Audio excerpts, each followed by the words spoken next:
हुकूमत ने पेट्रोल की कीमत एक बार फिर बरकरार रखने का ऐलान कर दिया है। हाई स्पीड डीजल की कीमत में 3 रुपये और लाइट डीजल ऑयल की कीमत में 2 रुपये 40 पैसे फी लीटर की कमी कर दी गई है।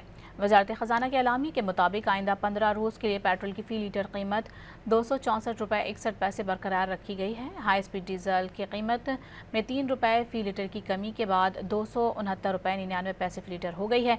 लाइट डीजल ऑयल की कीमत 2 रुपये 40 पैसे की कमी के बाद 159 रुपये 76 पैसे मुकर्रर की गई है, जबकि मिट्टी के तेल की कीमत 1 रुपये 46 पैसे कमी के बाद 176 रुपये 81 पैसे मुकर्रर की गई है। हुकूमत ने पेट्रोल की कीमत एक बार फिर बरकरार रखने का ऐलान कर दिया है। हाई स्पीड डीजल की कीमत में 3 रुपये और लाइट डीजल ऑयल की कीमत में 2 रुपये 40 पैसे फी लीटर की कमी कर दी गई है।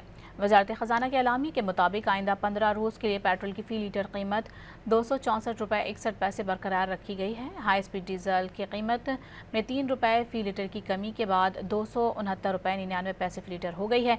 लाइट डीजल ऑयल की कीमत 2 रुपये 40 पैसे की कमी के बाद 159 रुपये 76 पैसे मुकर्रर की गई है, जबकि मिट्टी के तेल की कीमत 1 रुपये 46 पैसे कमी के बाद 176 रुपये 81 पैसे मुकर्रर की गई है।